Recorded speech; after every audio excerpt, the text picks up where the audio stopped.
अस्सलाम वालेकुम। पाकिस्तान लाइव के साथ मैं हूं अली डार और मैं हूं आयशा सलमान। पाकिस्तान लाइव में आपको खुशामदीद कहेंगे। सबसे पहले नज़र डालेंगे आज की टॉप स्टोरीज़ पर। तो पहली हमारी स्टोरी है, आज लाहौर में डकैती की कोशिश को नाकाम बनाया गया है और 6 डाकू हलाक हो गए हैं। क्या पेशरफ्त हो चुकी है, पुलिस के ज़राए क्या बताते हैं, तमाम तर सूरत हाल आपको बताएंगे पाकिस्तान लाइव में। इसके अलावा एक और अहम मामला, शहबाज शरीफ बरी हो चुके हैं और अदालतों का सामना तो कर ही रहे थे और नून लीग की क़यादत एक एक करके बरी हो रही है। इसके पीछे क्या हक़ाइक़ हैं और किन बेसिस पर उनको बरी किया गया है, तमाम तर सूरत हाल पर बात करेंगे पाकिस्तान लाइव में। इसके अलावा ये भी बात करेंगे कि नून लीग और MQM इस वक्त पीपल्स पार्टी के निशाने पर है। पीपल्स पार्टी काफ़ी एग्रेसिवली तमाम तर कैंपेन चला रही है। बिलावल भुट्टो काफ़ी एक्टिव हैं, वो बताएंगे आपको। और आज स्मार्ट लॉकडाउन का दिन है। कहाँ कहाँ पर क्या कुछ चल रहा है, किस तरह से लॉकडाउन कैरी किया जा रहा है, क्यों किया गया लॉकडाउन, तमाम तफसीलात आपको बताएंगे। और ये भी बताएंगे कि जो टैक्स चोर हैं अब उनकी भी शामत आ गई है। टैक्स नादहिंदगान के खिलाफ कार्रवाइयाँ की जा रही हैं और उसकी तफसीलात भी आपको बताएंगे। सबसे पहली खबर जो शामिल करेंगे वो ये है कि लाहौर का इलाका है इकबाल टाउन, जहां पर आज एक मुबैना पुलिस मुकाबला हुआ, जहां पर 6 डाकू मारे गए और मुलजिमान डकैती की नीयत से घर में दाखिल होते हैं। अहले खाना को यरगमाल बनाया जाता है और बच्ची ने छत से देकर शोर मचा दिया। इत्तला पर पुलिस टीमें मौके पर पहुंच गई। मुलजिमान ने देखते ही फायरिंग शुरू कर दी। पुलिस की जवाबी कार्रवाई में तमाम के तमाम डाकू मौके पर ही मारे गए। अहले खाना को बाहिफाजत बाजियाब भी करवा लिया गया है।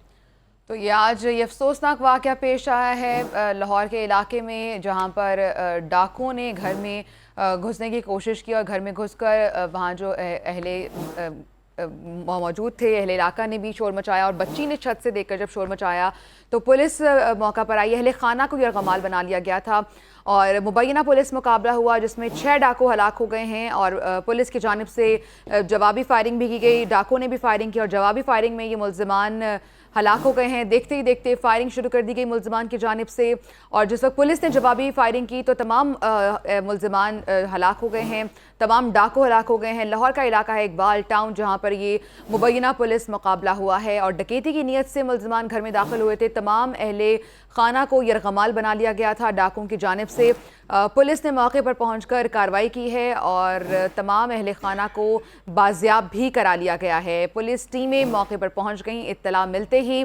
इसी पर तफसीलात जान लेते हैं। अरसलान हैदर हमारे साथ मौजूद हैं। अरसलान, बताइएगा ये डकैती की जो कोशिश आज किस तरह से की गई और जो वहाँ पर ऐनी शाहिदीन थे वो इस हवाले से क्या कहते हैं? ये इलामा इकबाल टाउन का जो ये इलाका है जहाँ पर आज 6 डाकू की जानिब से घर में घुसकर डकैती की वारदात की कोशिश की गई, तो वहाँ पर पुलिस का मुकाबला हो गया और इस मुकाबले के दौरान 6 के 6 डाकू जो है वो मारे गए हैं। अब मारे जाने वाले जो डाकू हैं उनकी भी शिनाख्त जो है वो होगी है। पुलिस का कहना है कि जो एक डाकू था उसकी अली रजा के नाम से शिनाख्त हुई है, जबकि जो दूसरा डाकू था उसकी शिनाख्त इमरान के नाम से हुई है। एक डाकू चांद और वसीम के नाम से जो है इनकी शिनाख्त हुई है। मजीद पुलिस जो है वो तहकीकात कर रही है। यानी शाहिदीन का कहना है कि ये डाकू जो थे असला लेकर और निकाब पोश थे, इन्होंने घर में दाखिल हुए तो यानी शाहिदीन ने सिर्फ घर में जाते देखा। उसके बाद उनका कहना है कि जैसे ही पुलिस पहुंची है तो बड़ी अंदर से जो है वो गोलियों की आवाज सुनाई दी है। दोनों तरफ से शदीद फायरिंग का तबादला हुआ। तकरीबन 40 मिनट बताए जा रहे हैं कि फायरिंग का तबादला होता रहा, जिसके बाद ये 6 के 6 डाकू मारे गए। पुलिस ने जो है वो इनकी लाशों को के से तहकीकात जो है वो पुलिस ने इनका आगाज किया। इनके गैंग में मुलविस और भी जो मुलजिमान है उनको भी ट्रेस किया जाएगा। ठीक है अरसलान, ये बताइएगा, यकीनी तौर पे खुशाइंद बात है कि कामयाबी के साथ ये ऑपरेशन किया गया और अच्छी बात ये है कि तमाम के तमाम डाकू जो है वो मारे गए हैं, लेकिन ये बताएं कि क्या शनाख्त हो सकी है, इनका ताल्लुक कहाँ से है, कौन है ये लोग? जी बिल्कुल, इनकी शनाख्त होगी है। जो एक डाकू था जिसकी शनाख्त अली रजावल मंशा के नाम से हुई है, ये जिला खानेवाल का जो है ये रिहायशी है। इसी तरह जो इमरान है उसके वालिद का नाम जो है वो अल्लाह दिता बताया जा रहा है। इसकी जो रिहाइश है बताया जा रहा है, इसका ताल्लुक तहसील बुरेवाला जिला विहाड़ी से है। एक जो था डाकू चांद, उसका नाम बताया जा रहा है और इसकी भी जो रिहाइश है इसका ताल्लुक जिला विहाड़ी से बताया जा रहा है। इसी तरह अली रजा वल्द रहमत अली जो कौम जिसकी कौम जो है वो राजपूत बताई जा रही है और ये भी तहसील बुरेवाला और जिला विहाड़ी से ताल्लुक रखता है। कुछ कहना है कि ये एक पूरा मुनज़्ज़म गैंग था जो लाहौर में एक बड़ी वारदात करने जा रहा था, लेकिन जो है वो जैसे ही पुलिस ने क्विक रिस्पॉन्स किया तो ये 6 के 6 डाकू मारे गए। अब इनकी शिनाख्त तो हो चुकी है और पुलिस कहना है कि मजीद अब ये ट्रेस किया जा रहा है कि इनका क्रिमिनल रिकॉर्ड क्या था। अब वहां से पता चलेगा कि उन्होंने शहर लाहौर में और मजीद कितनी वारदातें की हैं जिसके बाद मजीद हकाइक जो है वो सामने आएंगे। जी ठीक है अरसलान हैदर, अपडेट करने के लिए अहम मामले के हवाले से बहुत शुक्रिया आपका। मुलजिमान को आज हलाक किया गया है, 6 के 6 डाकू मारे गए हैं मौके पर और अहले खाना को बाहिफाजत वहाँ से बचा लिया गया है।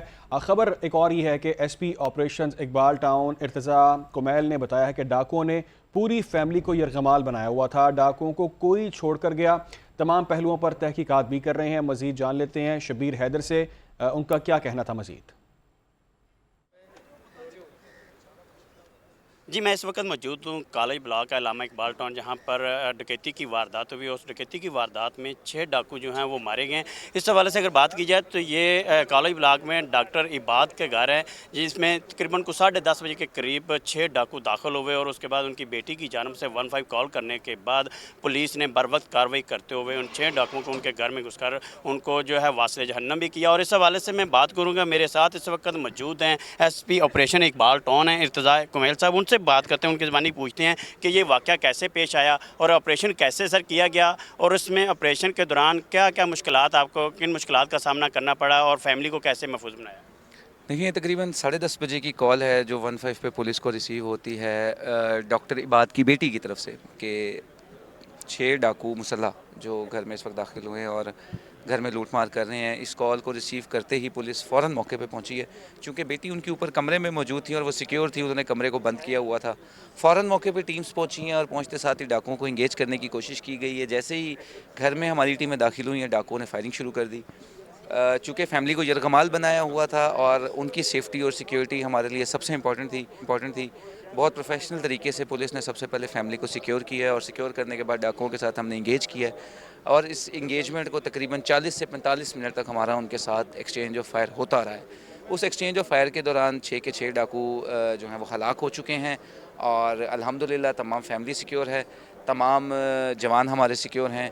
क्राइम सीन की टीमें हमारी मौके पे इन्वेस्टिगेशन की टीमें पहुंच चुकी हैं। अभी मज़ीद जो है वो तफ्तीश की जा रही है कि इनकी शनाख्त क्या है, कहाँ से आए थे, कैसे आए थे। अच्छा सर बताइएगा कि बताया गया है कि उनके फैमिली मेम्बर्स कितने थे टोटल अंदर, और उनमें से एक बच्चा था जिसको वो एक अलहदा कमरे में ले गए थे और उसकी वजह से उन्होंने काफ़ी ज़्यादा उनको परेशान भी किया। उस बच्चे को कैसे आपने बाजियाब कराया और उसके साथ साथ इनके टोटल कितने फैमिली मेम्बर्स थे जब जिस वक्त डाकू उनके घर में दाखिल हुए? ये तकरीबन टोटल 8 बंदे उस वक्त घर में मौजूद थे और चूँकि आपको पता है घर में डिफरेंट कमरे थे, उनकी बेटी ऊपर अपने कमरे में मौजूद थी।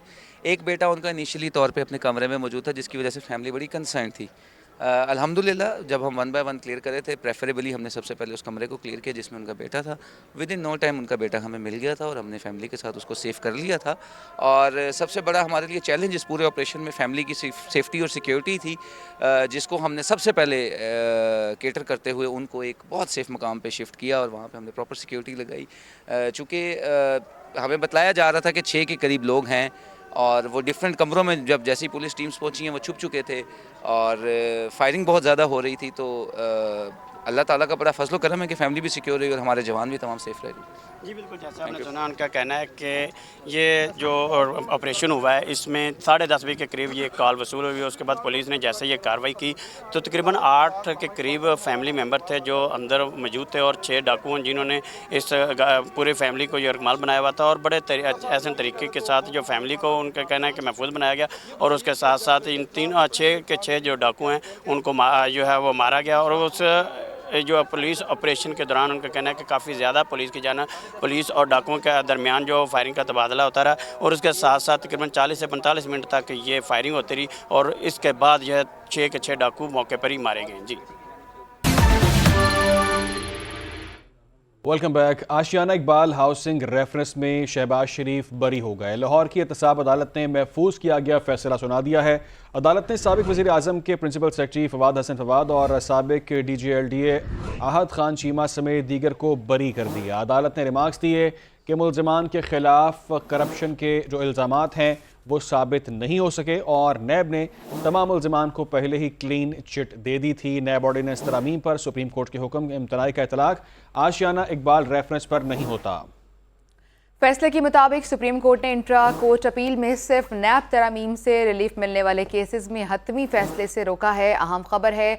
और अहद खान चीमा समेत दीगर को भी बरी कर दिया गया है। मुल्ज़िमान के खिलाफ करप्शन के इल्ज़ामात साबित नहीं हो सके, अदालत की जानिब से ये कहा गया है। सुलेमान अवान हमारे साथ मौजूद है, मज़ीद तफसीलात उनसे जान लेते हैं। सुलेमान, इस केस का थोड़ा बैकग्राउंड बताएगा और अदालत ने भी क्या अहकाम जारी किए हैं? आज बिल्कुल एक आशियाना इकबाल हाउसिंग स्कैंडल केस में 13 मुल्ज़मान के ख़िलाफ़ ये रेफरेंस जो है वो फ़ाइल किया गया था 2018 में।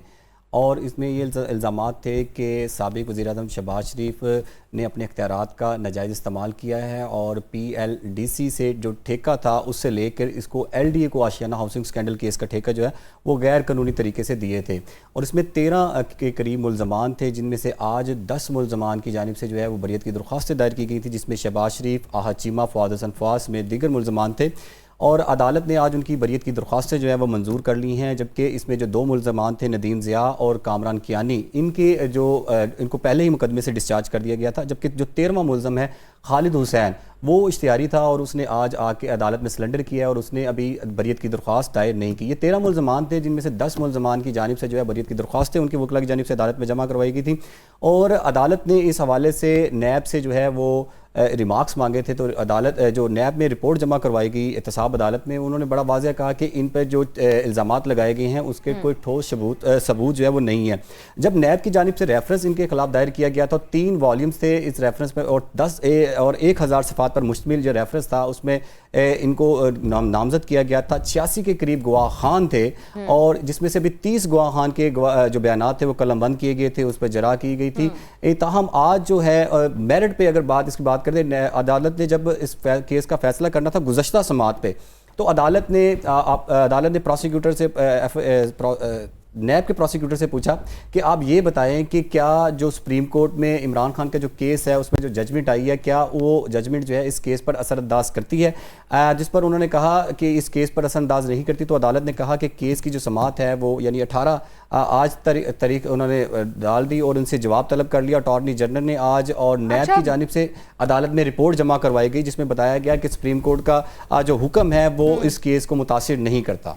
अच्छा सुलेमान, जब ये केस चला था तो हमें याद है जिस तरह से नैब की जानिब से मौके पे इख्तियार किया जाता था अदालत में, और शहबाज शरीफ पर जो भी इल्ज़ामात लगते रहे, इल्ज़ामात कहा जाए या हकीकत कहा जाए, ये जानना चाहूँगी आपसे कि उस वक्त क्या एलिगेशंस लगाई थी नैब ने और अभी जो बरी किया गया है वो किन बेसिस पर बरी किया गया है? देखिए, आशियाना प्रोजेक्ट जब 2015 में इसका आगाज़ किया गया था तो इसमें 16,000 मुतासरीन जो थे, नैब ने ये इल्ज़ाम लगाया था कि 16,000 मुतासरीन हैं जिन्होंने नैब से रजू किया है और उनकी दरख्वास्तें जो हैं आई हैं। और इस जो क्योंकि साबिक जो वज़ीर आज़म थे उस वक्त वज़ीर आला थे और उस दौरान जो इन्होंने इक़दाम किए थे वो मेरिट से हट के ठेके दिए थे कुछ कंपनीज़ को।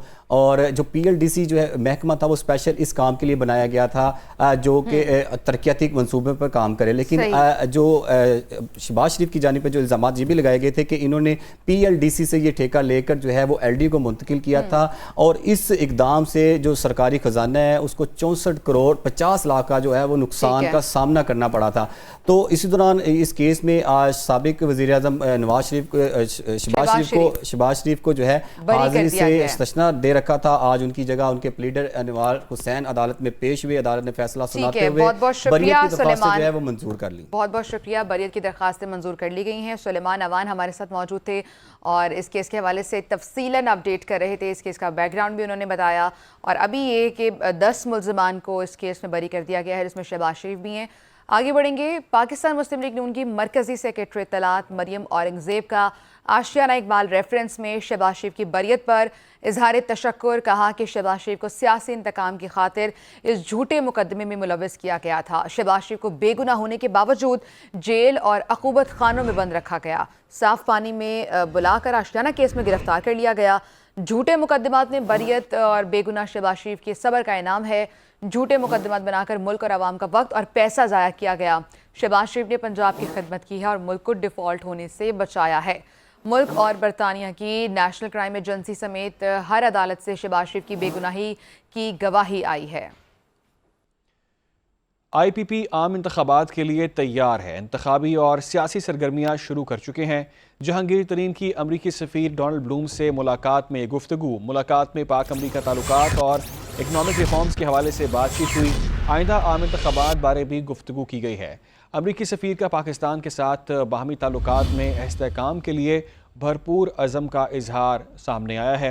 ये अहम मुलाकातों का सिलसिला जारी है। इंतखाबी और सियासी सरगर्मियों के हवाले से जहांगीर तरीन से अमरीकी सफ़ीर डोनाल्ड ब्लूम ने ये मुलाकात की है। इससे पहले हमने देखा कि मुलाकात उन्होंने नवाज शरीफ से भी की और अब ये खबर है कि उनकी मुलाकात हुई है जहांगीर तरीन से और पाक अमरीका ताल्लुकात के हवाले से बातचीत की गई, जबकि अमरीकी सफ़ीर का पाकिस्तान के साथ बाहमी ताल्लुकात में इस्तेहकाम के लिए भरपूर अज़म का इजहार भी सामने आया है। IPP आम इंतखाबात के लिए तैयार है। जहांगीर तरीन ने इस मुलाकात में ये अपना मौक़िफ़ सामने रखा और कहा कि इंतखाबी और सियासी सरगर्मियाँ अब हम शुरू कर चुके हैं।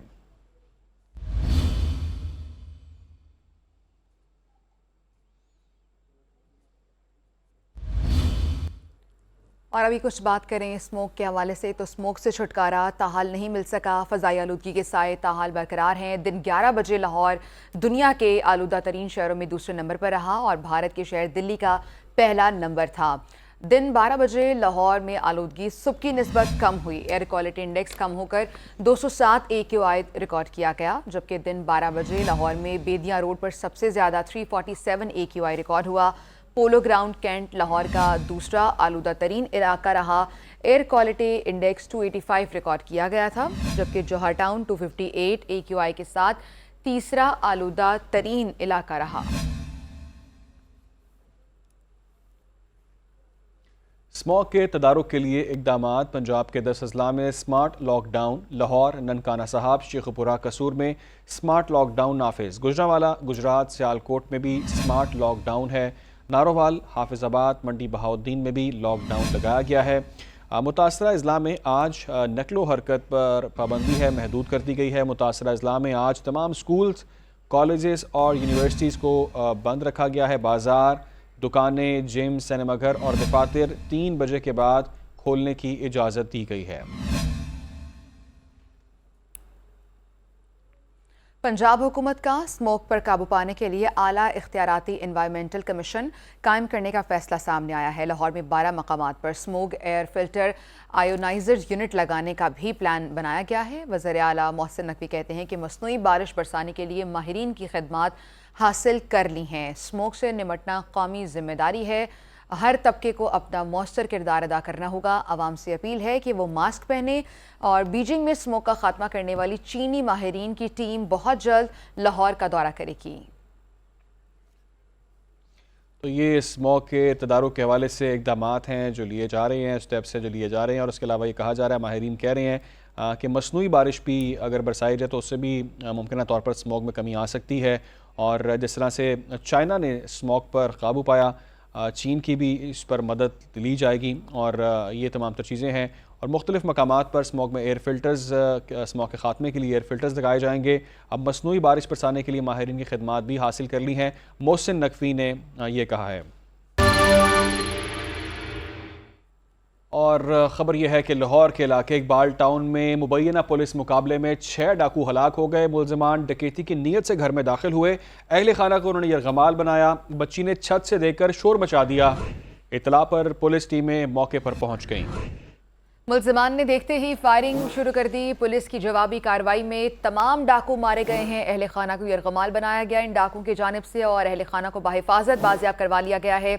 छत पर मौजूद बच्ची ने शोर मचा दिया था। डाकुओं को उस बच्ची का नहीं था कि वो छत पर मौजूद है और उस बच्ची ने बर वक्त पुलिस को इत्तला भी दी, जिसकी वजह से तमाम अहले खाना की ज़िंदगियाँ महफूज हैं। अहले खाना को बाहिफाजत बाजियाब करा लिया गया है।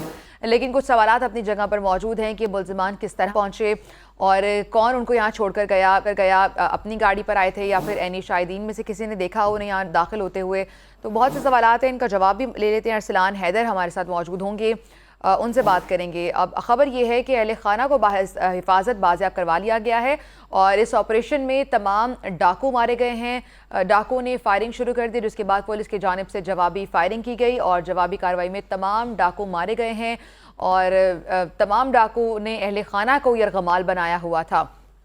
इसी पर तफसीलात जान लेते हैं। अरसलान हैदर हमारे साथ मौजूद हैं। अरसलान, कुछ सवालात अपनी जगह पर मौजूद हैं। क्या पुलिस को उनका जवाब मिल सका कि किस तरह से ये मुलजिमान डाकू यहाँ पर पहुंचे थे या फिर उन्हें कोई यहाँ पर छोड़कर गया था और कोई नेटवर्क का पता चल सके कौन इनको ऑपरेट कर रहा था? जी देखें, अभी तो पुलिस की जो भारी नफरी है एसपी इकबाल टाउन ऑपरेशंस और डीएसपी इकबाल टाउन ऑपरेशंस और एसएचओ और दीगर जो पुलिस की नफरी है वो यहाँ पर मौजूद है और यहाँ पर अभी तहकीकात अमल में लाई जा रही है। फ्रांसिक टीमें अभी यहाँ पर पहुँची हैं क्योंकि 6 अफराद थे, 6 डाकू थे जिनकी अब शनाख्त परेड के लिए और दीगर जो उनके पास वेपन्स थे उनकी फ्रांसिक के लिए जो है वो तहकीकात जा रही हैं। ये वो गली है कॉलेज ब्लॉक की जहाँ पर ये वारदात होती है। ये मेन बिली वार्ड से बेके वाले मोड़ से ये गली जो है ये इकबाल टाउन में दाखिल होती है और अभी तक ये तयन नहीं हो सका कि डाकू जो थे वो आए किधर से। ये वो रिहाइश का है, ये वो घर है जहाँ पर ये अब से कुछ देर कबल जो है ये सारा जहाँ पर ये वाक़या पेश आया ये वो घर है, ये उस घर का मेन गेट है जिसको मुकम्मल तौर पर कॉर्डन ऑफ किया हुआ है पुलिस की जानिब से। अंदर वारदात शुरू कर देते हैं। पुलिस की जानिब से ये भी कहा जा रहा है कि अभी तो वारदात का सिलसिला जारी था। डाकुओं की जानिब से अहले खाना को यरगमाल बनाया जा रहा था। 10:24 पर पुलिस को इतला होती है ऊपर वाले कमरे से जहां पर ये जो डॉक्टर है, जो इस घर के मालिक है, डॉक्टर इबाद उनका नाम बताया जा रहा है, उनकी बेटी पुलिस को 15 पर कॉल करती है जिसके बाद पुलिस सबसे पहले डीएसपी ऑपरेशंस जो थे वो यहाँ पर पहुँचते हैं और उसके बाद आके जैसे ही वो अंदर दाखिल होते हैं अपनी नफरी के हमरा तो उन पर जो है वो डाकुओं की जानिब से फायरिंग कर दी जाती है। और जब हमारी इधर अहले इलाका से भी बात हुई है तो अहले इलाका का भी ये कहना है कि गोलियों की गूंज जो थी एकदम से बहुत ज़्यादा सुनाई दी और तकरीबन 40 से 45 मिनट तक ये गोलियों की गूंज का सिलसिला जारी रहा। लेकिन ये तमाम तर तफसीलात तो जो ये पुलिस की जानिब से बताई जा रही हैं, लेकिन सवालात यही हैं जिसके ऊपर पुलिस की जानिब से यही जवाब दिया जा रहा है कि अभी वाक़े की तहकीकात की जा रही है। ये अच्छा अरसलान, आपसे किस चीज़ पर आए? व्हीकल ट्रेस नहीं हो सका। ठीक है, व्हीकल तो ट्रेस नहीं हो सका, लेकिन अरसलान कुछ सवालात तो अपनी जगह पर मौजूद हैं कि वेपन्स उनके पास मौजूद थे और पुलिस के पास भी डेफिनेटली थे, तो उनकी जानिब से अहले खाना को कोई नुकसान पहुंचाने की कोशिश की गई हो या पुलिस ने उनसे बात करने की कोई कोशिश की हो? क्योंकि हमने ये देखा है कि अहले खाना तो सेफ़ हैं, यानी वो उनको नुकसान पहुंचाने की गर्ज से वहाँ नहीं पहुंचे थे। जी बिल्कुल, अहले खाना भी सेफ़ हैं और उसके बाद पुलिस का भी कोई जवान इस वाक़े में ये जो मुबैना मुकाबला हुआ है इसमें ज़ख्मी नहीं हुआ। पुलिस की जानिब से ये कहा जा रहा है कि ये जो अभी जैसे पुलिस के जो एहलकार थे वो इस दरवाज़े को फलांग कर घर के अंदर दाखिल होते हैं और इस दरवाज़े के आगे एक मेन डोर है जो कि घर के लिविंग एरिया में दाखिल होता है और वहाँ पर पुलिस के ऊपर पुलिस पार्टी पर सबसे पहले फायर कर दिया जाता है, जिसके बाद जब जैसे ही फायरिंग का सिलसिला शुरू होता है तो पुलिस की जानिब से मुतबादिल फायरिंग की जाती है। उनकी फायरिंग से तो पुलिस बच जाती है लेकिन पुलिस की फायरिंग से कोई भी डाकू बच नहीं पाता। अभी हमने जब पुलिस से ये भी पूछा कि अंदर की सूरत हाल क्या है और हमने अपने ज़राए से भी जब ये चेक किया कि डाकू एक ही जगह पर मौजूद थे या मुख्तलिफ कमरों में, तो कुछ डाकू जो हैं वो ऊपर वाले फर्स्ट फ्लोर पर थे और कुछ डाकू जो हैं वो ग्राउंड फ्लोर के मुख्तलिफ कमरों में मौजूद थे जहाँ से उनकी अभी भी उनकी जो डेड बॉडीज़ हैं वहीं पर पड़ी हुई हैं। कोई भी लेकिन जो इस घर के मालकान में से अहले खाना है जिनके साथ ये वारदात हो रही थी वो अभी तक सामने नहीं आया। वो तमाम पुलिस का कहना है कि घर के अंदर मौजूद है लेकिन उनमें एक खौफ और एक पैनिक जो है वो इस कदर ज़्यादा हुआ है जिसकी वजह से वो अभी तक सामने नहीं आ सकते और ना ही किसी भी तरह की कोई बात कर सकते हैं। अच्छा अरसलान, इसे मुबैना पुलिस मुकाबला, अरसलान इसे अभी तक मुबैना पुलिस मुकाबला ही कहा जा रहा है। यकीनन जिस तरह हम देख रहे हैं घर है और आसपास स्ट्रीट पे कोई ना कोई कैमरास लगे होते हैं, तो 10:24 पर पुलिस यहाँ पहुँचती है। अब 3:19 हो रहे हैं, अभी तक कोई सीसीटीवी फुटेज भी सामने नहीं आ सकी ताकि एटलीस्ट इसे मुबैना पुलिस मुकाबला ना कहा जाए और पता चल सके कि डाकू वाकई अंदर दाखिल हुए थे। जी देखें, अभी घर के बाहर कैमरास तो लगे हुए हैं लेकिन ये सामने भी देखा जा सकता है कि घर की मेन एंट्रेंस पे एक कैमरा लगा हुआ है। इसके बाद ये जो गिराज है उससे मेन एंट्रेंस को अंदर देखने के लिए भी एक कैमरा जो है वो नस्ब है। इसी तरह घर के चारों तरफ में कैमरास लगाए गए हैं। पुलिस ने अब ये जो DVRs थी इनको जो है वो इकट्ठा करना शुरू कर दिया। DVRs को पुलिस ने अपने कब्जे में ले लिया और उससे भी अब तहकीकात अमल में लाई जाएंगी। पुलिस का कहना है कि CCTV से देख लिया गया कि डाकू किस सिम से आए थे और उसके ऊपर अब तहकीकात अमल में लाई जा रही हैं। यहाँ पर कुछ ऐनी शाहिदीन भी मौजूद हैं, SP इकबाल टाउन भी मौजूद हैं।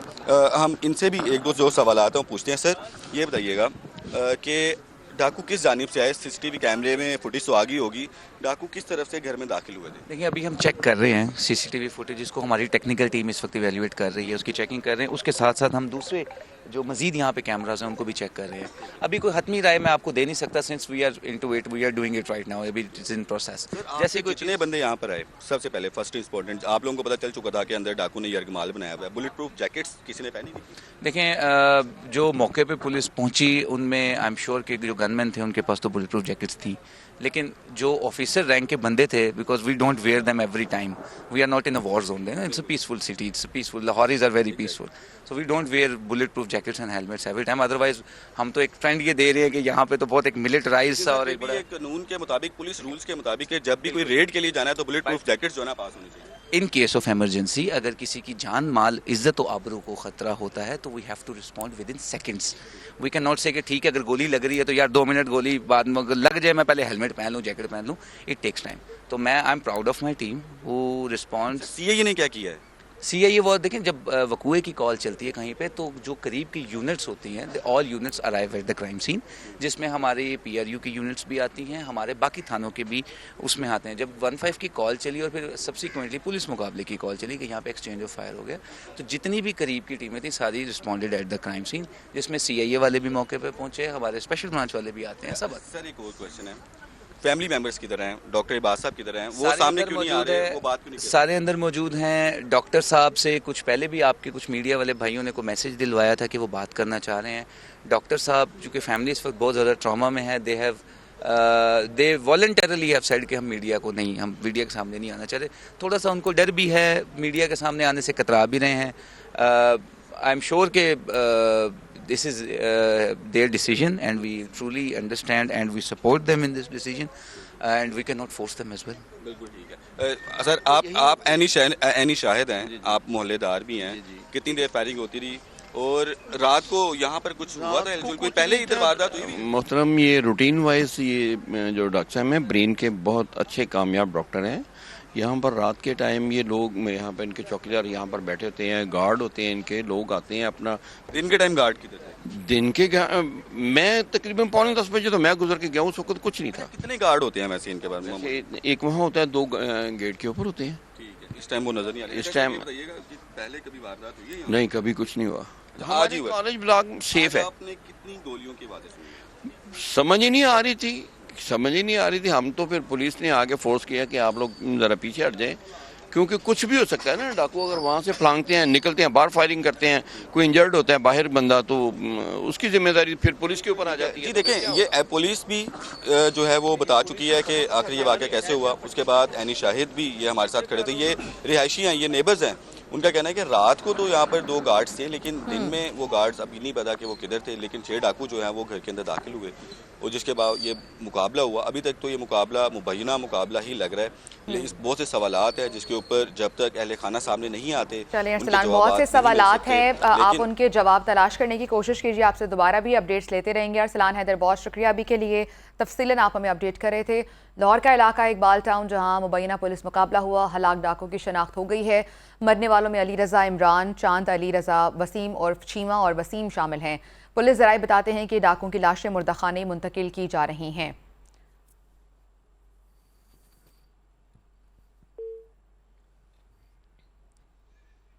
आपको बताएं कि डाकों की लाशें मुर्दाखाने मुंतकिल की जा रही हैं। हलाक डाकों की शनाख्त भी हो चुकी है। मरने वालों में अली रज़ा इमरान, चांद, अली रज़ा वसीम और चीमा और वसीम शामिल हैं। पुलिस ज़राए की जानिब से ये बताया गया है और कहा जा रहा है कि डाकों की लाशें अब मुर्दाखाने मुंतकिल की जा रही हैं। डाकों की लाशें मुर्दा खाने मुंतकिल की जा रही हैं। लाहौर का इलाका है इकबाल टाउन, जहाँ पर आज ये मुबैना पुलिस मुकाबला हुआ, जो डाकू हलाक हुए हैं। और तफसीलात अब ये हैं कि उनकी शनाख्त भी कर ली गई है, लेकिन आया देखना है कि क्या ये पेशावर इनका कोई क्रिमिनल रिकॉर्ड था, ये पहले भी ऐसी वारदातें कर चुके हैं या नहीं की। इस हवाले से बहुत सारे हकाइक हैं जो अभी सामने आने बाकी हैं। और पुलिस का कहना है कि जो अहले खाना है उनसे मुलाकात नहीं अभी की जा सकती, वो काफ़ी ट्रॉमा में हैं। तो मज़ीद तफसीला जानते हैं, मैं ज्वाइन किया शराज निसार ने। शराज निसार, ये बताइएगा तो ताज़ा तरीन इन्फॉर्मेशन क्या है आपके पास, और ये बताएं कि क्या ये जो डाकू थे, 6 डाकू, ये पेशावर डाकू थे, इनका पहले भी कोई रिकॉर्ड मौजूद है क्रिमिनल? हाँ जी बिल्कुल। जो सीआईए इकबाल टाउन के डीएसपी है मोहम्मद अली भट्ट, जो सबसे पहले 15 की कॉल पर वहाँ पर पहुंचे, उनका ये कहना है जो तस्दीक की गई है डाकुओं की, तमाम की शनाख्त हो गई है। 6 के 6 की, इनमें से 2 बिहाड़ी की हैं और बाकी भी दूसरे इजला के हैं। और यहाँ ये बात बड़ी काबिल जिक्र है, वकूआ जो है वो थोड़ा सा मुबैना तौर पर मशकूक भी हो गया कि अगर 6 डाकुओं ने अंदर से फायरिंग की है पुलिस पर, लेकिन जाए वकुआ पर किसी भी दरवाजे पर या किसी दीवार पर कोई गोली का निशान नहीं है। इस तरह के कई वाकयात पहले भी पेश आ चुके हैं। साबिक एक इंस्पेक्टर ने एक परवेज नामी एक मुलजम को बाजार हुसन में एक लड़की के कोठे पे जाकर पुलिस मुकाबले में मार दिया था। इसी तरह 3 लोग ग्वाल मंडी में मारे गए थे। लेकिन ये मुकाबला पुलिस का यही कहना है कि असली और ये रिकॉर्ड याफ्ता मुलजम है जिनकी लाशों की शनाख्त हो गई है, बायोमेट्रिक भी करवाया गया है और इसकी जो आला अफसरान है वो ये कह रहे हैं कि जुडिशियल इंक्वायरी भी करवाई जाएगी।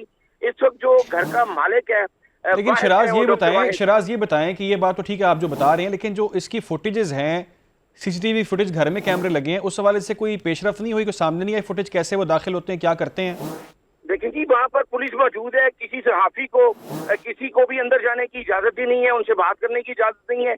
ये तो खुद इस तरह की बात कर रहे हैं कि लोग जो है वो शकूक शुबहात में मुब्तला हो जाए। और दूसरी बात ये है कि अगर मुसल्ला 7 डाकू एक घर के बाहर मौजूद हैं जो बताया जा रहा है और 6 घर के अंदर घुस जाते हैं, तो वो इकबाल उनके पास असला था, 3 थाने हैं, यहाँ पे हेडक्वार्टर है, 2 एसपी बैठते हैं इकबाल टाउन में। तो भाई ये सोचने वाली बात है, ये सवालिया निशान है। ये जुडिशियल इंक्वायरी अभी अगर मेरिट पे हुई, जिस तरह पहले भी जो डीएजी ऑपरेशन अली नासर, बिल्कुल बहुत सारी फुटेजेस हैं, गली की फुटेज होती है, सेफ सिटी कैमरास की फुटेज होती है, बहुत सारे हकायक सामने आने चाहिए। शराब निसार, आपने इस अहम मामले के हवाले से तफसीलन अपडेट किया, बहुत शुक्रिया आपका। इसके अलावा जैसे अली बता रहे थे, मर्दान में भी कल उन्होंने खिताब किया, आज भी वो खिताब करेंगे, आपको सुनवाएंगे। लेकिन अभी एक और अहम इशू है डिफेंस कार हादसे की हम बात करें, जहाँ 6 अफराद हलाक हो जाते हैं। इंसदाती दहशतगर्दी अदालत ने मुलजिम अफनान शफकत का 5 रोज़ा जिस्मानी रिमांड दे दिया है और उसे पुलिस के हवाले कर दिया गया है। मुलजिम के खिलाफ मुकदमे में दहशतगर्दी की दफात भी शामिल कर दी गई हैं।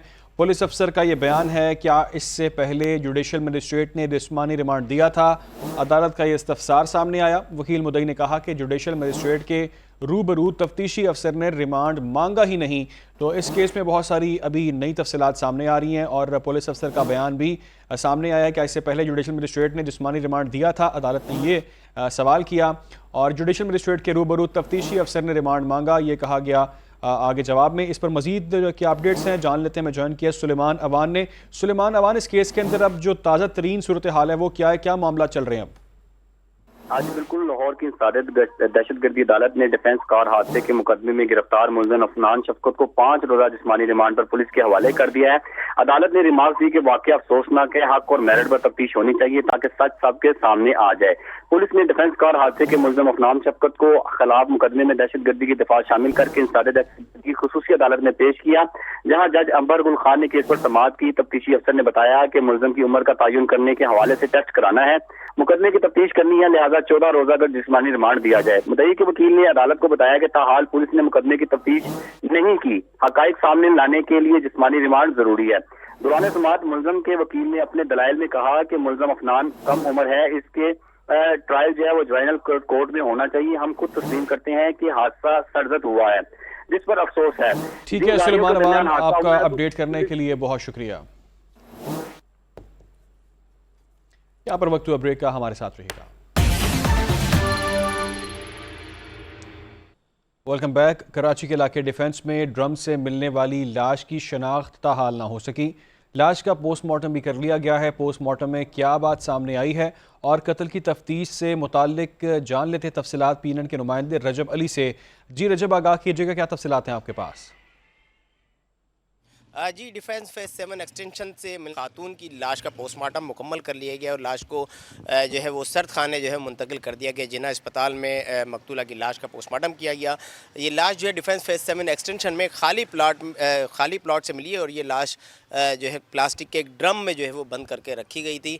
पोस्टमार्टम में ये चीज़ सामने आई है कि मकतूला की उम्र जो है 30 से 35 साल के दरमियान है। ताहम वजह मौत का तयन जो है वो नहीं हो सका है। लाश चूँकि पुरानी थी, लिहाजा फिंगरप्रिंट्स भी जो है वो हासिल नहीं किए जा सकें। अलबत्ता लाश को मज़ीद कानूनी कार्रवाई के लिए जो है सर्द खाने मुंतकिल कर दिया गया, जबकि वर्सा की तलाश की जा रही है। पुलिस हुकाम का कहना है कि जो है इंटेलिजेंस बुनियादों पर भी जो है वो मकतूला की शनाख्त और जो है वो कत्ल के हवाले से जो है तहकीकात की जा रही है और बहुत जल्द जो है वो पुलिस मुल्ज़िमान का सुराग लगाने में कामयाब हो जाएगी। जी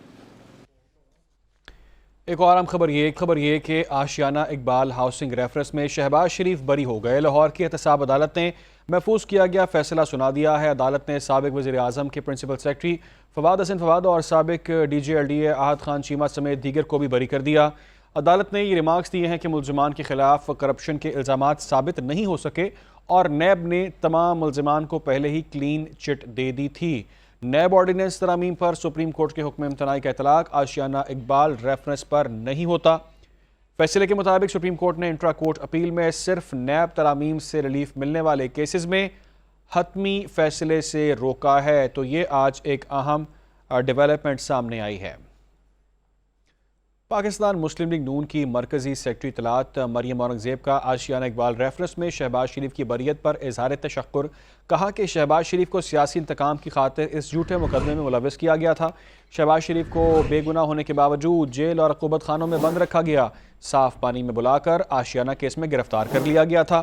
झूठे मुकदमात में बरियत बेगुनाह शहबाज शरीफ के सब्र का इनाम है।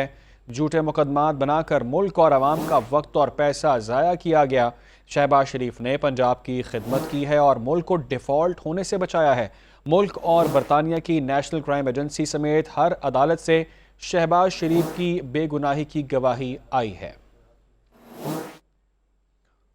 अब कुछ बात करते हैं इंतखाबात के हवाले से। तो आम इंतखाबात के नताइज की तैयारी इलेक्शन कमीशन की जिम्मेदारी हतमी कंट्रोल नादरा के पास। ज़राए के बताते हैं कि इलेक्शन कमीशन के पास डेटा महफूज करने के लिए अपना सर्वर ही मौजूद नहीं। इलेक्शन कमीशन और नादरा के दरमियान सर्वर होस्टिंग का मुआहिदा तय पा गया है। और इसी वाले पर मज़ीद तफसीलात जानते हैं मैं जॉइन किया हमारे नुमाइंदा शबिया नकवी ने। शबिया नकवी, क्या डेवलपमेंट है इस इंतखाबात के हवाले से? जी बिल्कुल, इलेक्शन कमीशन में इंतखाबात के हवाले से तैयारियां तो हो रही हैं और 8 फरवरी की तारीख का ऐलान भी किया गया, लेकिन ज़राए का यही कहना है कि जो डाटा महफूज करने के लिए इलेक्शन कमीशन के पास सर्वर मौजूद नहीं है। तो और जो नादरा है उसका सर्वर इस्तेमाल किया जाएगा। इस हवाले से नादरा और इलेक्शन कमीशन के दरमियान जो है वो मुआहिदा भी तय पा गया है और इलेक्शन कमीशन जो है सर्वर की रेंट भी देगा नादरा को। इसके साथ साथ जो नए नताइज हैं इंतखाबात के वो भी जो है इलेक्शन मैनेजमेंट सिस्टम के तहत जो है जो नया सॉफ्टवेयर है उसके तहत मुरतब किए जाएंगे। और इस सिस्टम का कामयाब तजर्बा जो है वो 4 सूबों में कर लिया गया है। एक रिटर्निंग अफसर को 4 डाटा एंट्री ऑपरेटर्स दिए जाएंगे जो कि इस सिस्टम को चलाएंगे। और इसके साथ ये है कि ये सिस्टम जो है डिजिटल मैनुअल दोनों तरीक़ों से काम करेगा और ये जो जदीद तकाजे हैं उनके हिसाब से सिस्टम को तैयार किया गया और इंटरनेट के साथ और इंटरनेट के बगैर भी इस सिस्टम पर नताइज मुरतब किए जा सकेंगे। जी ठीक है शबिया नकवी, आपने हमें अपडेट किया इलेक्शन के हवाले से। और नादरा इसमें ताउन करेगा इलेक्शन कमीशन के साथ और फिर ये तमाम तर चीज़ें जो है अमल में लाई जाएंगी और इलेक्शन बर वक्त होंगे। इंतखाबात के हवाले से बहुत सारी तैयारियाँ ज़ोर शोर से जारी हैं और इलेक्शन कमीशन अपनी जिम्मेदारी भरपूर तरीके से निभाएगा। दूसरी जानिब स्मोक के तदारुक के लिए इकदाम किए जा रहे हैं। लाहौर में स्मार्ट लॉकडाउन के बाद मार्केट्स और दुकानें अब खुलना शुरू हो गई हैं। 3 बजे का वक्त था कि 3 बजे के बाद मार्केट खुल सकेगी। ताजर बरादरी कारोबार के लिए मार्केटों में पहुंच गए हैं। बड़ी तादाद में शहरी भी खरीदारी के लिए बाजारों में मौजूद हैं। मज़ीद तफसीलात PNN राना वहीद से जान लेते हैं। नुमाइंदा PNN हमारे साथ मौजूद हैं। राना वहीद, बताइएगा 3 बजे के बाद अब क्या सूरत हाल है मार्केट्स की? मार्केट्स खुलना शुरू हो गई हैं? जी बिल्कुल, लग जाए तो आज हुकूमत की जानिब से स्मार्ट लॉकडाउन का ऐलान किया गया था कि दोपहर 3 बजे तक जो है वो कारोबार बंद रहेंगे।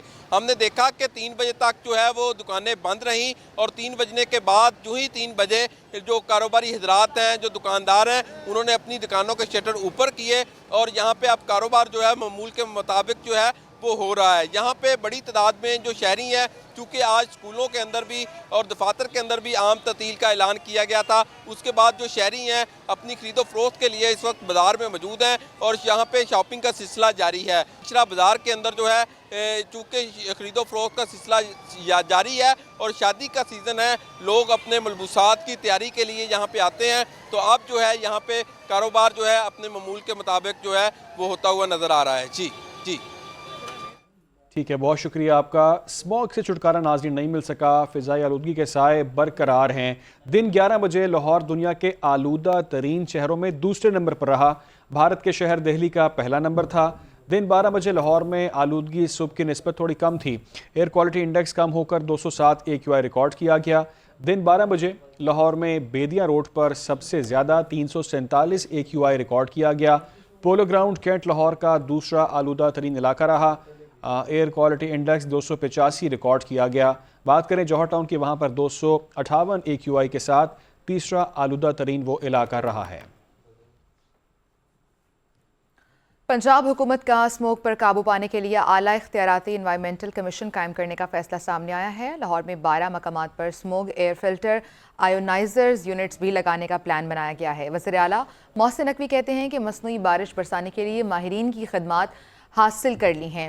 स्मोक से निपटना कौमी जिम्मेदारी है। उनकी जानिब से कहा गया कि हर तबके को अपना मौसर किरदार अदा करना होगा। आवाम से अपील की कि वो मास्क पहने। बीजिंग में स्मोक का खात्मा करने वाली चीनी माहिरीन की टीम जल्द लाहौर का दौरा करेगी।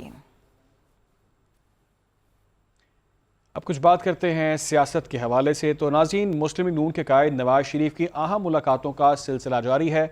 नवाज शरीफ से पाकिस्तान में तैनात अमरीकी सफ़ीर डोनाल्ड ब्लूम ने जाती उम्रा में एक अहम मुलाकात की है। जाती उम्रा में होने वाली मुलाकात के एलामिये में कहा गया है कि डोनाल्ड ब्लूम से मुलाकात में नवाज शरीफ ने दोनों ममालिक के बाहमी ताल्लुकात की अहमियत पर जोर दिया है।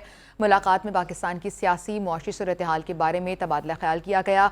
नवाज शरीफ ने इस एतमाद का इजहार किया कि अवाम आइंदा इंतखाबात में फिर से मुस्लिम लीग नून को वोट देंगे। याद रहे कि 2 रोज़ कबल नवाज शरीफ से बरतानवी हाई कमिश्नर ने भी मुलाकात की थी। मुलाकात में दोनों मुल्कों के दरमियान तिजारत, सरमायाकारी के फ़रोग और बाहमी ताल्लुकात की बेहतरी के मामलात भी ज़ेर गौर आए थे। उधर पाकिस्तान पीपल्स पार्टी के सदर आसिफ अली जरदारी की बरतानवी हाई कमिश्नर जेन मैरियट और डिप्टी हाई कमिश्नर सारा मोने से मुलाकात हुई है। मुलाकात में अहम उमूर पर तबादला ख्याल किया गया। आसिफ अली जरदारी से मुलाकात में 2 तरफ़ा ताल्लुकात के फ़रोग पर बातचीत हुई है। इस मौके पर आसिफ अली जरदारी ने गज़ा में इसराइली जहरियत के खात्मे के लिए बरतानिया से मिसालती किरदार अदा करने पर जोर दिया है।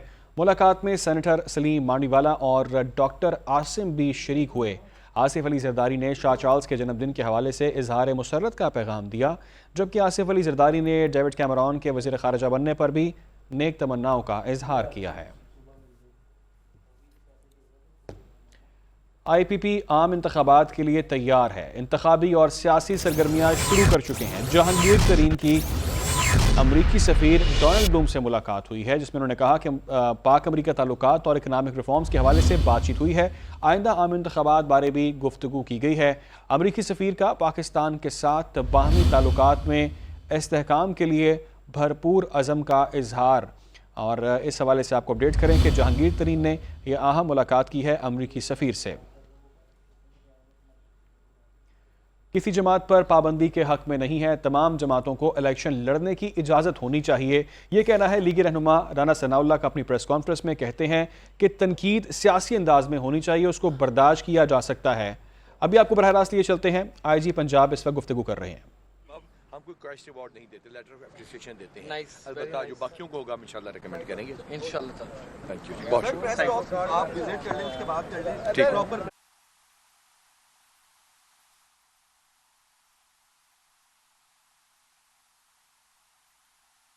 ये उस घर में पहुंचे हैं जहां आज सुबह मुबैना पुलिस मुकाबला हुआ, 6 डाकू मारे गए हैं और IG पंजाब अब यहां पर विजिट के लिए पहुंचे हैं। कुछ ही देर में कोई एक अहम प्रेस कॉन्फ्रेंस भी की जाएगी या कोई बयान दिया जाएगा। और इस वक्त ये आप मनाजिर देख रहे हैं, IG पंजाब घर के अंदर दाखिल हो चुके हैं। ये वो घर है जहां पर आज सुबह 6 डाकुओं की हलाकत का वाक़या पेश आया था मुबैना पुलिस मुकाबले में। और डाकू ने घर में घुसकर डकैती की कोशिश की थी, जिसके बाद 10:25 पर पुलिस यहां पर पहुंची थी और पुलिस ने यहाँ पहुंचकर कार्रवाई की थी। इस हवाले से भी आपको बताएंगे। कुछ सियासत की हम बात कर रहे थे। बिल्कुल, इससे पहले हम ये बात कर रहे थे किसी जमात पर पाबंदी के हक में नहीं है। तमाम जमातों को इलेक्शन लड़ने की इजाज़त होनी चाहिए। ये मौक़िफ़ है नून लीग के रहनुमा राना सनाउल्लाह का। उन्होंने प्रेस कॉन्फ्रेंस की और कहा कि तनकीद सियासी अंदाज में होनी चाहिए और उसको बर्दाश्त भी किया जा सकता है। क्या हमारे खिलाफ मुकदमात बनेंगे तो लेवल प्लेइंग फील्ड होगी। झूठे केस ख़त्म होने पर लाडला कहा जा रहा है। उन्होंने क्या कहा, आपको दिखा देते हैं। तमाम जो है वो इलेक्शन में हिस्सा लेंगी और उसमें अवाम ने फैसला करना है। अवाम जिसे अक्सरियत देंगे वो पार्टी जो है वो गवर्नमेंट बनाएगी। तनकीद एक लिमिट और सियासी अंदाज से होना चाहिए। तो ऐसी तनकीद को ना सिर्फ हम बर्दाश्त बल्कि हम उसका एहतराम करते हैं कि अगर कोई और लीडर या कोई और जमात जो है वो दावा करती है तो उस दावे के ऊपर जो है वो हमें कोई इतना ज़्यादा कंसर्न नहीं होना चाहिए, क्योंकि कोई यहाँ पे कोई यक जमात यानी एक जमात की हुकूमत तो नहीं बनने जा रही।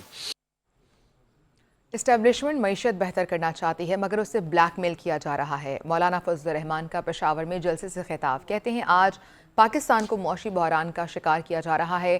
प्रोजेक्ट PTI मुसल्लत करने वाले कौमी मुजरिम हैं। हम पर कुर्बानी देने वालों का कर्ज है। हमने उन कुव्वतों का मुकाबला करके वतन को बचाया है।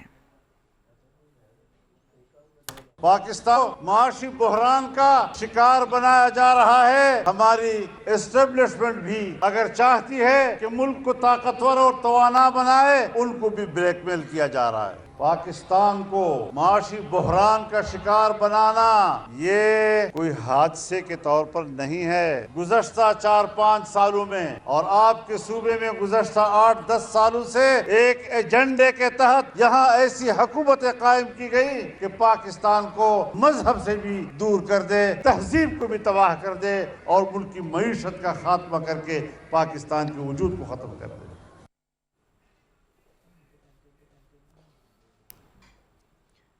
इसी पर बात करते हैं, मैं ज्वाइन किया है नून लीग के रहनुमा रफ़ीक रजवाना साहब ने। रफ़ीक रजवाना साहब, बहुत शुक्रिया आपके वक्त के लिए।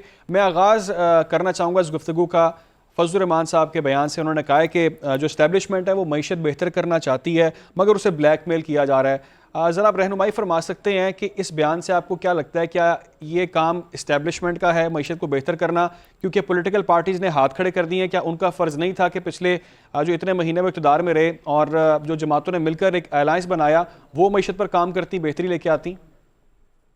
देखिए, मौलाना साहब का बयान ना मैंने पढ़ा है ना मैंने सुना है, ठीक है।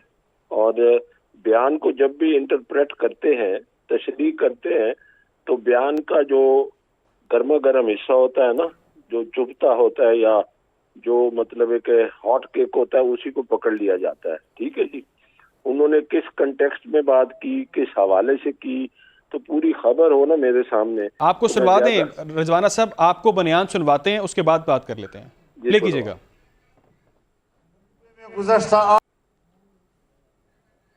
पाकिस्तान को माशी बहरान का शिकार बना रहा है। हमारी एस्टेब्लिशमेंट भी अगर चाहती है कि मुल्क को ताकतवर और तवाना बनाए, उनको भी ब्लैकमेल किया जा रहा है। पाकिस्तान को माशी बहरान का शिकार बनाना ये कोई हादसे के तौर पर नहीं है। जी, तो ये बयान था मौलाना फजल रहमान का। रजवाना साहब, सुन लिया आपने बयान उनका?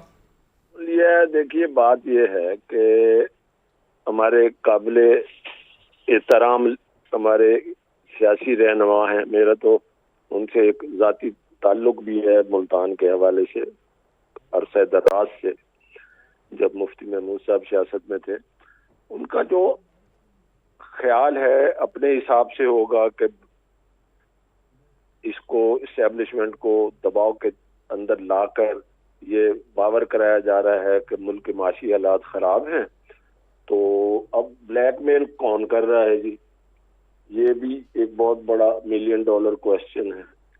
और किसकी तरफ इशारा है, ब्लैकमेल किया जा रहा है? उनको खुल के बताना चाहिए था कि ब्लैकमेल कौन कर रहा है। अगर मुल्की मसाइल में जो एक लेजिस्लेशन पास हुई थी, आपको पता होगा, जिसमें उन्होंने निगरान हुकूमत के कुछ इख्तियारात में इजाफा किया था, ठीक है जी। एक वो फैसिलिटेशन काउंसिल, उसका पूरा कोई SIFC ऐसा कोई नाम है पूरा, if I am not wrong, जिसमें उन्होंने फाइनेंसिंग को और बैरूनी सरमायाकारी को तहफ़्फ़ुज़ देने के लिए वो एक बिल पास किया था, जिसमें कि जमीयत उलमा पाकिस्तान के भी इलेक्टेड साहब कोई न कोई उस पार्लियामेंट में मौजूद थे, ठीक है जी। तो उसमें उन्होंने आर्मी को भी इस मामले में ऑन बोर्ड लिया और हर इस मीटिंग में आर्मी चीफ भी उसको अटेंड करते हैं, ठीक है जी। तो अब पाकिस्तान के हालात ऐसे हो गए हैं कि आपको एस्टेब्लिशमेंट को ऑन बोर्ड लेना अच्छा ही होगा झगड़ा करने की बजाय। मैं नहीं समझता कि एस्टेब्लिशमेंट को ब्लैकमेल किया जा रहा है। मेरा मौलाना साहब के इस बयान से अगर इसी कॉन्टेक्स्ट में है तो मेरा इत्तफाक माजरत के साथ नहीं है। राइट। एस्टेब्लिशमेंट को कोई ब्लैकमेल कर ही नहीं सकता। और एस्टेब्लिशमेंट तो सबका देखे, माजी को देखे तो बहुत सारे इदारों से ताकतवर होती है। ठीक है, लेकिन उनको अगर ब्लैकमेल नहीं किया जा रहा, बिलावल भुट्टो जरदारी साहब बहुत तनकीद कर रहे हैं। अभी मैं आपके सामने ये जो अभी रिसेंटली हम देख रहे हैं वो ये बयान दे रहे हैं कि जी मुस्लिम लीग जो है, नून लीग जो है वो महंगाई लीग है, और साथ में वो ये भी कह रहे हैं कि जी अगर सिलेक्शन हुआ तो आवाम का बड़ा नुकसान होगा, और आपने इनको सिलेक्ट कर लिया, इनको बार बार मौका नहीं देना चाहिए, किसी यंगस्टर को आगे आना चाहिए। यंगस्टर तो चलो अपना केस प्लीड करे ना जी, ठीक है ना, तो बुजुर्गों का भी रिकॉर्ड लगा रहे हैं, वो कहते हैं बुजुर्ग छोड़ दे, तो जरदारी साहब भी बुजुर्ग हैं, ये मैसेज उनको दे रहे हैं या किसी और को? बिलावल साहब खुद सामने आ गए ना, बिलावल साहब खुद अब जो है वो चल रहे हैं पार्टी आ गए ना, नहीं समझे नहीं मैंने जो आप जी जी मैं आपका समझ रहा हूँ पॉइंट कि वो जरदारी साहब को भी पैगाम दे रहे हैं। नंबर 1 नंबर 2 बात ये है कि वही बिलावल साहब है, काबिल एहतराम है, माशाल्लाह यंग राइजिंग लीडर है, चेयरमैन है पीपल्स पार्टी के, पोटेंशियल है उनमें। बात यह है कि यही थे ना जो रजवाना साहब हमारे साथी रहे, हमें JUI से ज्वाइन किया मुफ्ती किफायतुल्लाह ने, उनसे पूछ लेते हैं कि कौन है जो एस्टेब्लिशमेंट को ब्लैकमेल कर रहा है और एस्टेब्लिशमेंट मईशत बेहतर करना चाहती है। मुफ्ती साहब बहुत शुक्रिया, आपके वक्त के लिए बताइएगा कौन है जो ब्लैकमेल कर रहा है एस्टेब्लिशमेंट को? आप कहाँ, बिस्मिल्लाहिर्रहमानिर्रहीम, आप कहाँ सियासत करते हैं, पाकिस्तान के अंदर या बाहर, और आप कहाँ रहते हैं? आपको इन तमाम हकायक का नहीं पता? गूंगे की माँ गूंगे की जबान समझती है। यहाँ मसला तो ये नहीं है कि ये लोग नहीं देखते हैं कि हमारे लिए क्या अच्छा है, आवाम के लिए क्या अच्छा है, मुल्क के लिए क्या अच्छा है। यहाँ लोग इसमें वो मुकाबला सबकत करते हैं कि हम अच्छी खिदमत कर सकते हैं दूसरे से, हमें मौका दिया जाए। तो अब ये कौन सी मुश्किल बात है कि आप 2 और 2 4 नहीं समझते? ये तो बहुत आसान सी बात है। मुफ्ती साहब समझाइएगा ना, ये थोड़ा सा जरा चीज़ क्लियर कर दीजिएगा कि कौन है जो हमारी एस्टेब्लिशमेंट को ब्लैकमेल कर रहा है, अगर वो काम करना चाहते हैं या मईशत बेहतर करना चाहते हैं। अगर आप नाम पूछेंगे तो ये तो मुश्किल हो जाएगा, आपके लिए भी अच्छा नहीं होगा और औरों के लिए अच्छा नहीं होगा। अगर आप उसूल फराहम करना चाहते हैं मुहैया, तो मैं मुहैया कर देता हूँ। हर एक इलेक्शन में एक लाडला होता है, जो आवाम की राय से नहीं आता वो लाडला बनकर आता है। ये रविश गलत थी, गलत है और गलत रहेगी। हमने 2018 के अंदर लाडले को नहीं माना। कौन है सर लाडला? मुफ्ती साहब लाडला कौन? बोल रहा हूँ ना, आप दरमियान में बोलते हैं। जी जी बताएं। हमने 2018 के इलेक्शन में लाडले को नहीं माना। जब हमने लाडले को नहीं माना तो इस 2024 में हम लाडले को किस तरह मानेंगे? अगर हम यहाँ लाडले को कबूल कर लें तो इसका माना तो ये हो कि भाई 2018 के लाडले से हमारी गुजराती पड़काश थी, ऐसा तो नहीं है। हमारी एक ही सबक है कि खुदा की। ठीक है मुफ्ती किफायतुल्लाह साहब, वक्त की कमी की वजह से बहुत शुक्रिया आपके वक्त के लिए, और रफीक रिजवाना साहब हमारे साथ मौजूद है, बहुत शुक्रिया आपका भी। अभी शामिल करेंगे एक ब्रेक। हेडलाइंस आप जान चुके। खबर यह है कि लाहौर के इलाके इकबाल टाउन में मुबैना पुलिस मुकाबले में 6 डाकू हलाक हो गए हैं। मुल्ज़िमान डकैती की नीयत से घर में दाखिल हुए थे। अहले खाना को यरगमाल बनाया गया। बच्ची ने छत से देखकर शोर मचा दिया। इत्तला पर पुलिस टीमें मौके पर पहुंच गईं। मुल्ज़िमान ने देखते ही फायरिंग शुरू कर दी। पुलिस की जवाबी कार्रवाई में तमाम डाकू मारे गए। अहले खाना को बहिफाजत बाजियाब करवा लिया गया है। तो आज सुबह ये अफसोसनाक वाक़या पेश आया है लाहौर के इलाके इकबाल टाउन में, जहाँ मुबैना पुलिस मुकाबला हुआ और 6 डाकू हलाक हो गए हैं। शनाख्त भी हो चुकी है। मुल्ज़िमान डकैती की नीयत से घर में दाखिल हुए थे। अहले खाना को यरगमाल बनाया गया था।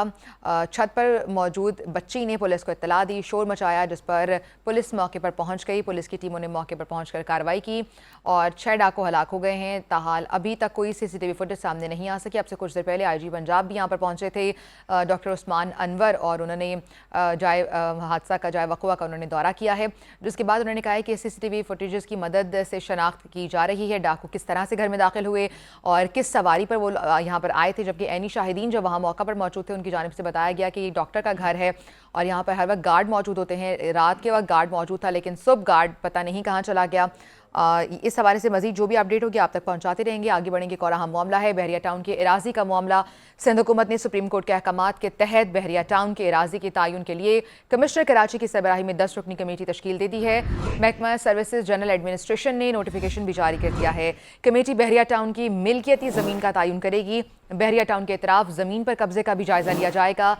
तो ये कमेटी तश्कील दे दी गई है। मज़ीद तफसीलात मोहम्मद सलमान से जानेंगे। सलमान, कमेटी तश्कील दी गई है और कमेटी किस चीज़ का तयन करेगी और कब तक रिपोर्ट पेश कर देगी?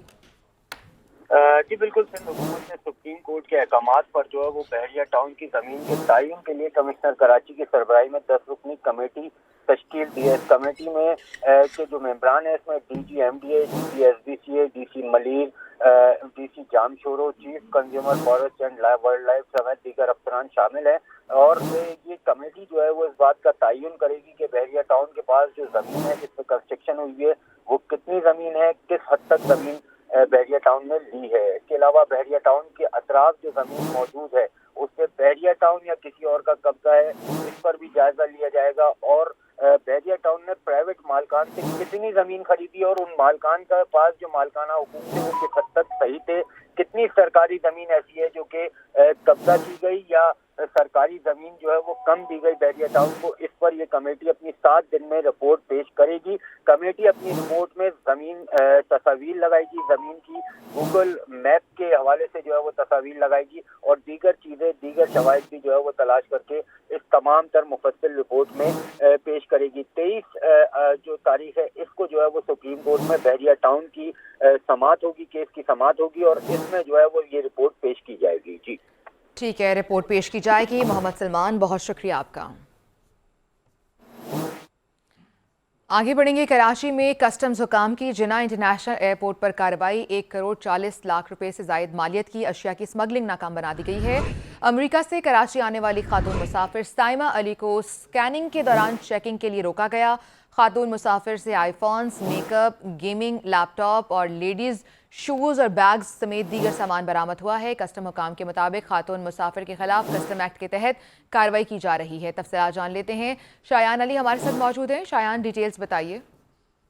हाँ जी, देखिए कस्टम की जो है वो शहर के मुख्तलिफ इलाकों के साथ साथ जो है कराची इंटरनेशनल एयरपोर्ट में जो है कार्रवाइयाँ जारी हैं। अमेरिका से जो है वो कनेक्टिंग फ्लाइट के दौर पर जो है कराची आने वाली खातून जो है मुसाफिर 1 करोड़ 40 लाख रुपए से जायद मालियत की अशिया जो है स्मगलिंग के इसको जो है नाकाम बना दी गई। खातून जो मुसाफिर साइमा अली को जो है स्कैनिंग के दौरान चेकिंग के लिए रोका गया था।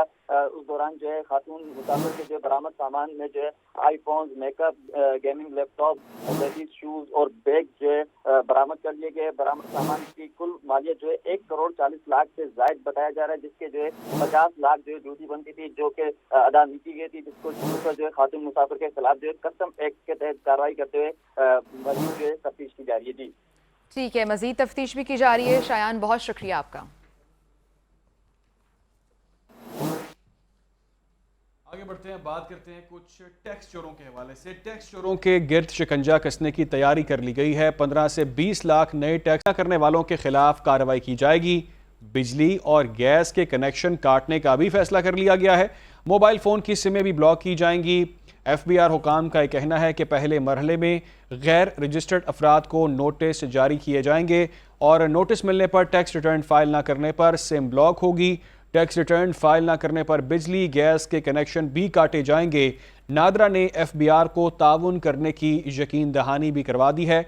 145 डिस्ट्रिक्ट टैक्स अफसर्स कायम भी कर दिए गए हैं, ऑफिस कायम कर दिए गए हैं और टैक्स चोरों के खिलाफ अब शिकंजा कसा जा रहा है।